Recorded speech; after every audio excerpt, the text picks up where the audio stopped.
बड़ी खबर आपको बता देते हैं लखनऊ से, जहां पर योगी कैबिनेट की अहम बैठक। थोड़ी देर में लोक भवन में कैबिनेट की बैठक होगी। कई अहम प्रस्तावों पर मुहर लग सकती है। मुख्यमंत्री की अध्यक्षता में कैबिनेट की बैठक, विधानमंडल के मानसून सत्र के साथ में 12 प्रस्ताव इसमें रखे जाएंगे। अब से कुछ ही देर के बाद ये बैठक शुरू हो जाएगी। बड़ी बैठक, मुख्यमंत्री की अध्यक्षता में ये बैठक रखी गई है। लखनऊ से बड़ी खबर आपको बता रहे हैं, जहां पर योगी कैबिनेट की अहम बैठक, बस अब से कुछ ही देर के बाद लोक भवन में कैबिनेट की बैठक शुरू हो जाएगी। कई अहम प्रस्तावों पर इस बैठक में मुहर लग सकती है। मुख्यमंत्री की अध्यक्षता में कैबिनेट की बैठक रखी गई है। विधानमंडल के मानसून सत्र के साथ में 12 प्रस्ताव रखे जाएंगे। 12 प्रस्ताव है जो कि विधानमंडल के मानसून सत्र के साथ में रखे जाएंगे और अब देखना होगा कि इन पर चर्चा होगी, कितने प्रस्ताव इनमें से पास हो सकते हैं। मुख्यमंत्री खुद इस बैठक की अध्यक्षता करेंगे और उम्मीद यही है कि कई प्रस्तावों पर मुहर इसमें लग सकती है। मुख्यमंत्री की अध्यक्षता में बस अब से कुछ ही देर के बाद बैठक शुरू होगी। 12 प्रस्ताव यहां पर रखे जाएंगे। विधानमंडल के मानसून सत्र के साथ 12 प्रस्ताव इसमें रखे जाएंगे, उन पर चर्चा होगी, उन पर मंथन होगा। तो लोक भवन में बस अब से कुछ ही देर के बाद थोड़ी देर में बैठक शुरू हो जाएगी। मुख्यमंत्री योगी आदित्यनाथ की अध्यक्षता में ये बैठक होने वाली है। बड़ी कैबिनेट की बैठक रखी गई है। विधानमंडल के मानसून सत्र के साथ में 12 प्रस्ताव इस बैठक में रखे जाएंगे। अनिकेत तिवारी संवाददाता हमारे साथ इस समय फोन लाइन पर जुड़ चुके हैं ज्यादा जानकारी के लिए। अनिकेत, अब से कितनी देर के बाद बैठक शुरू होगी? देखिए काजल, अगर बात की जाए आज कैबिनेट की बैठक की, तो लोक भवन में 11 बजे की बैठक है वो प्रस्तावित है। हालांकि प्रदेश के मुख्यमंत्री योगी आदित्यनाथ के साथ में जो कैबिनेट का जो मंत्रिमंडल है वो साथ में मौजूद रहेगा। बता दें काजल की आज जो बैठक होनी है उसमें कई अहम ऐसे प्रस्ताव है जिन पर चर्चा हो सकती है। इसके साथ साथ विधानसभा सत्र के जो मानसून सत्र की जो शुरुआत होनी है उसका प्रस्ताव भी आ सकता है। हालांकि शिक्षा, चिकित्सा, स्वास्थ्य और कानून व्यवस्था को लेकर जिस तरह से प्रदेश के मुख्यमंत्री योगी आदित्यनाथ लगातार राज्यों को दिशा निर्देश दे रहे हैं और इसी क्रम में कई ऐसे महत्वपूर्ण और अहम बिंदुओं पर आज मुख्यमंत्री योगी आदित्यनाथ अपने कैबिनेट के मंत्रिमंडल से चर्चा भी करेंगे। उसके साथ कई ऐसे दर्जनों अहम प्रस्ताव होंगे जिन पर आज मुहर लग सकती है। हालांकि जिस तरह से एनसीआर को लेकर एनसीआर के तर्ज पर राजधानी लखनऊ को एनसीआर बनाने के लिए प्रदेश के मुख्यमंत्री योगी आदित्यनाथ जो बात कही है उसको भी लेकर आज कई अहम बिंदु पर चर्चा होगी और उस पर प्रस्ताव कहीं न कहीं आ सकता है।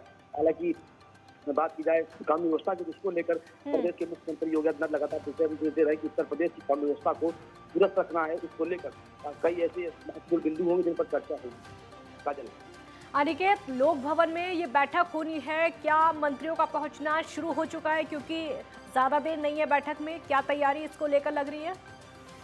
काजल, अगर बात की जाए मंत्रियों के पहुंचने की, तो हालांकि जो शुरुआत है वो हो चुकी है। मंत्रियों का पहुंचना तो शुरू हो चुका है। हालांकि जैसे ही मुख्यमंत्री योगी में पहुंचेंगे उसके बाद में ये बैठक शुरू हो जाएगी काजल।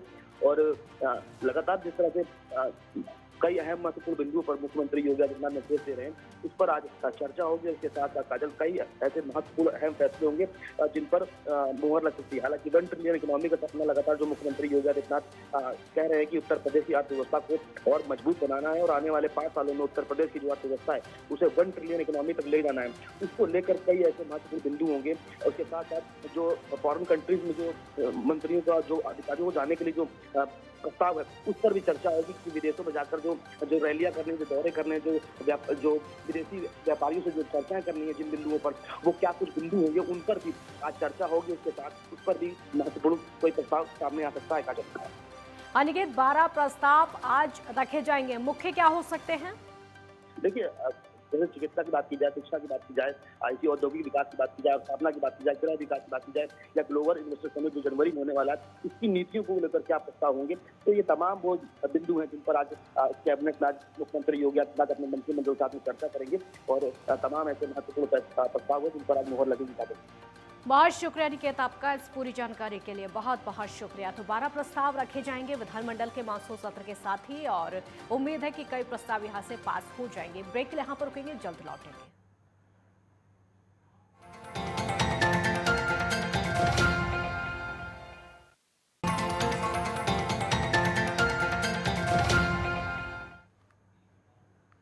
ब्रेक के बाद एक बार फिर स्वागत है आपका। 2 दिवसीय शाहजहांपुर दौरे पर डिप्टी सीएम शाम को 6 बजे शाहजहांपुर पहुंचेंगे।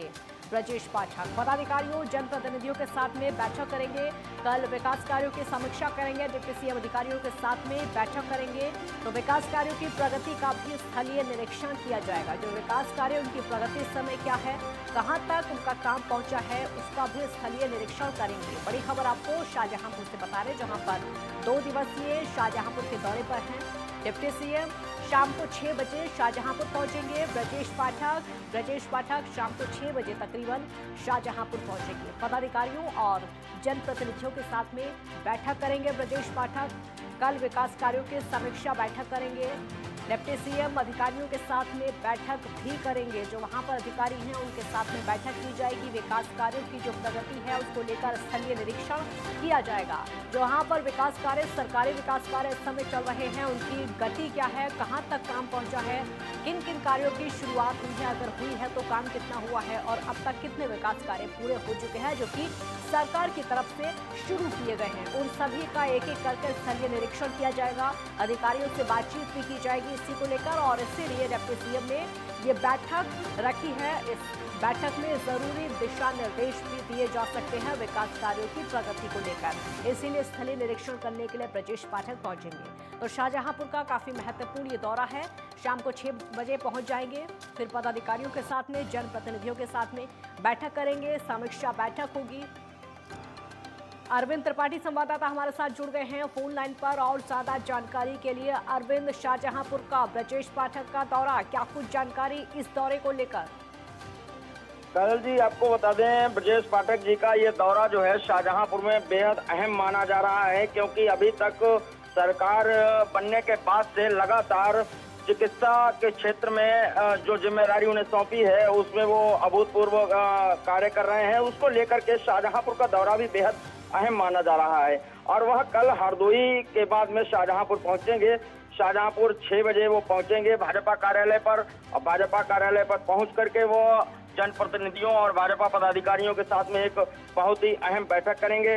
बैठक के बाद पीडब्ल्यूडी गेस्ट हाउस में रात्रि विश्राम है उनका। अगले दिन सुबह 9 बजे फिर से वह सरकार की जन कल्याणकारी योजनाओं के संबंध में एक समीक्षा बैठक करेंगे। समीक्षा बैठक के बाद वह स्थलीय निरीक्षण भी योजनाओं के संबंध में करेंगे और उसके बाद में वह फिर से पीडब्ल्यूडी गेस्ट हाउस पहुंचेंगे। आगे के कार्यक्रम के बारे में अभी ज्यादा जानकारी नहीं मिल पाई है, लेकिन 2 दिवसीय जो अहम दौरा है उनका शाहजहांपुर का उप मुख्यमंत्री जी का, ये बेहद अहम माना जा रहा है। काजल, अरविंद, कुल मिलाकर कह सकते हैं कि जो विकास कार्यों के, खासकर विकास कार्यों की प्रगति को लेकर, उसी के लिहाज से ज्यादा महत्वपूर्ण माना जा रहा है ये दौरा।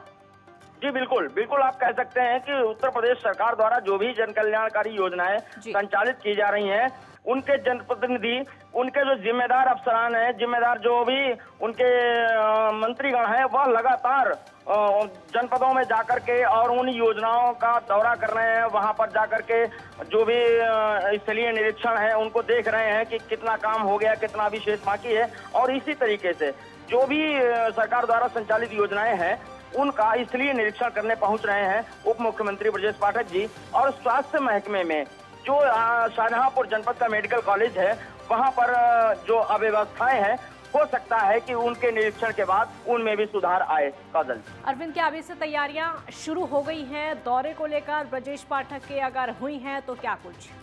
जी बिल्कुल, आप सही कह रहे हैं कि तैयारियों की अगर बात की जाए तो उप मुख्यमंत्री जी का शाहजहांपुर में आगमन है। उसको लेकर के जितने भी उनके विभाग से रिलेटेड जो भी अधिकारी कर्मचारी हैं वह बिल्कुल व्यवस्थाओं को चाक चौबंद करने में जुट गए हैं अभी से, क्योंकि शाम को उन्हें पहुंचना है शाहजहांपुर और शाहजहांपुर पहुंचकर पहले वह अपने जनप्रतिनिधियों और भाजपा कार्यकर्ताओं के साथ में बैठक करेंगे और अगले दिन समीक्षा बैठक के बाद स्थलीय निरीक्षण के लिए निकलेंगे।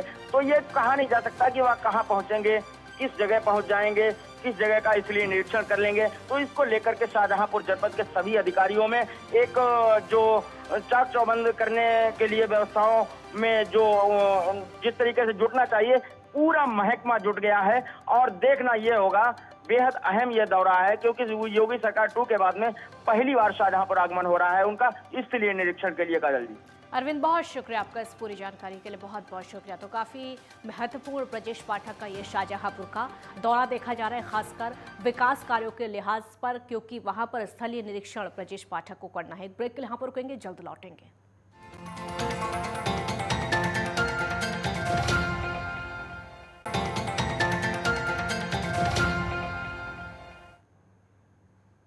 ब्रेक के बाद एक बार फिर स्वागत है आपका। मृतक बीजेपी नेता सोनाली फोगाट का नोएडा से कनेक्शन जुड़ता हुआ नजर आ रहा है। इसकी तफ्तीश करने के लिए गोवा पुलिस नोएडा पहुंच गई है और सेक्टर 24 थाने की पुलिस के साथ में सेक्टर 52D ब्लॉक स्थित अरावली अपार्टमेंट सोनाली के फ्लैट पर पहुंची। गोवा पुलिस ने वर्तमान समय में रह रहे सोनाली के किराएदारों से लगभग 1 घंटे तक पूछताछ की और फिर वापस लौट गई। जानकारी के मुताबिक सोनाली ने यह फ्लैट 2015 में खरीदा था। जांच में यह भी पता चला है कि इससे पहले सोनाली 2013 से 2015 के बीच में अरावली अपार्टमेंट में ही किराए पर रह रही है और वर्तमान समय में यह फ्लैट किराए पर है और फ्लैट पर एक महिला चिकित्सक और दिल्ली का एक युवक रहता था।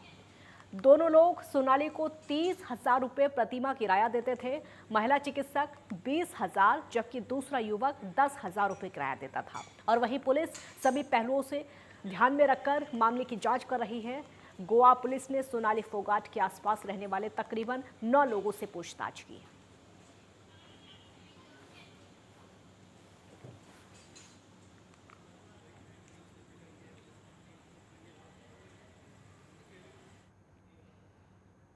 यूपी के सोनभद्र में बेटी और उसके प्रेमी ने मिलकर अपने ही पिता की हत्या कर दी। घटना में पत्नी ने भी उनका साथ दिया। पुलिस जांच में यह खुलासा हुआ है कि पुलिस ने तीनों आरोपियों को गिरफ्तार करके जेल भेज दिया है।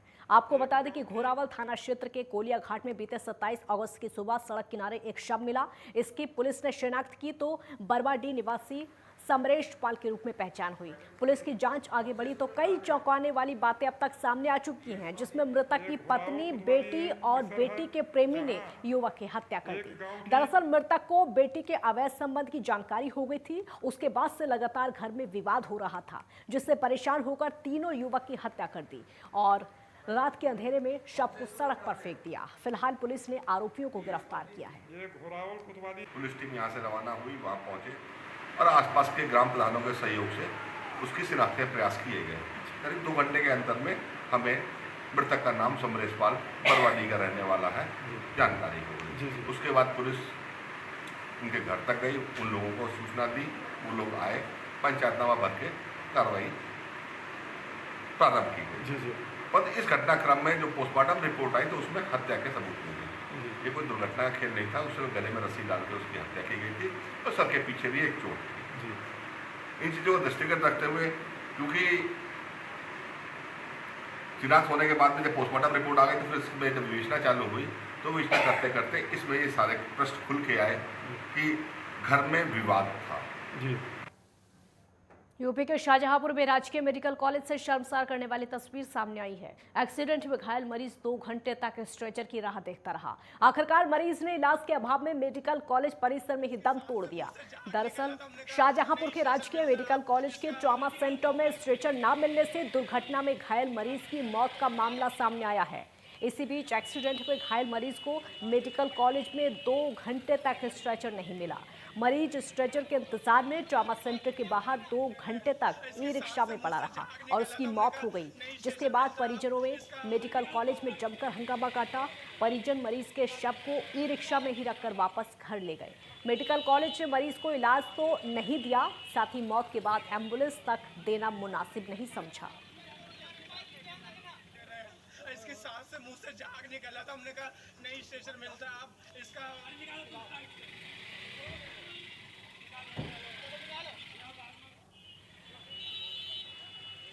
मैनपुरी में प्रसव के दौरान महिला की मौत हो गई और बताया जा रहा है कि ऑपरेशन के बाद महिला री-इलाज बिगड़ गई और उसकी मौत हो गई। परिजनों ने डॉक्टर पर लापरवाही का आरोप लगाकर हंगामा काटा और वहीं 25,000 रुपये लेकर डॉक्टर ने ऑपरेशन किया था। साथ ही महिला की मौत के बाद डॉक्टर्स अस्पताल से फरार हो गए।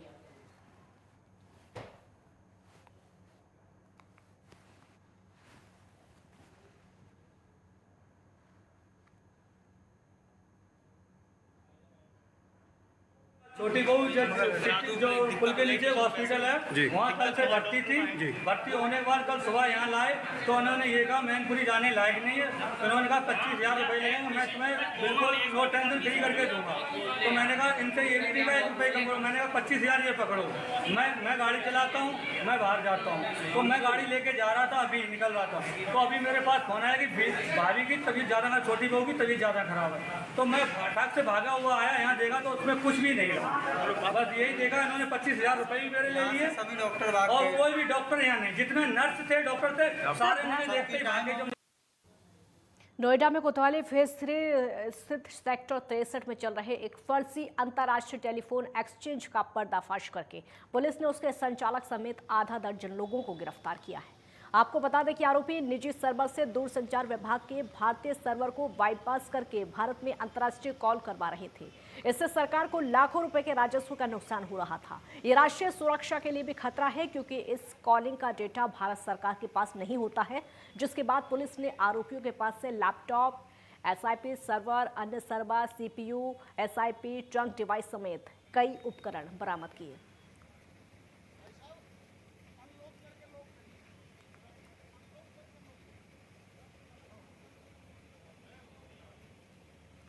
संचालक समेत आधा दर्जन लोगों की गिरफ्तारी हो चुकी है। पुलिस को बड़ी सफलता मिली है। उत्तर प्रदेश के ये नोएडा का ये पूरा मामला है जहां पर फर्जी टेलीफोन एक्सचेंज का पर्दाफाश हो चुका है। संचालक समेत आधा दर्जन लोगों की गिरफ्तारी अब तक हो चुकी है। हालांकि खबर यह है कि काफी समय से इस काम को ये लोग कर रहे थे। फर्जी टेलीफोन एक्सचेंज का पर्दाफाश हो चुका है। देखिए कितनी सारी डिवाइस यहाँ से बरामद की हैं। पुलिस मौके पर पहुंची, उसके बाद इन सारी डिवाइस को बरामद किया जिनका उपयोग ये सभी आरोपी किया करते थे। अब इसका पर्दाफाश हो चुका है। तकरीबन आधा दर्जन लोग गिरफ्तार हुए हैं और साथ में संचालक की भी गिरफ्तारी हो चुकी है।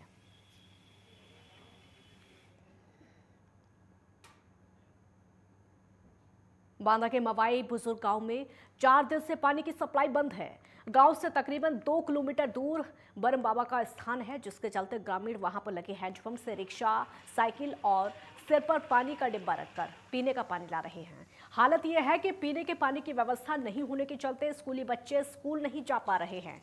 जानकारी के मुताबिक गांव के नलों पर फ्लोराइड युक्त खारा पानी होने की वजह से लोग सप्लाई का पानी पीते हैं। अब सप्लाई का पानी भी नहीं आ रहा है। इसकी वजह से पाइपलाइन बुंदेलखंड एक्सप्रेसवे के पास में तकरीबन 1 हफ्ते से टूटी है। इसके चलते पानी की सप्लाई गांव में नहीं आ पा रही है।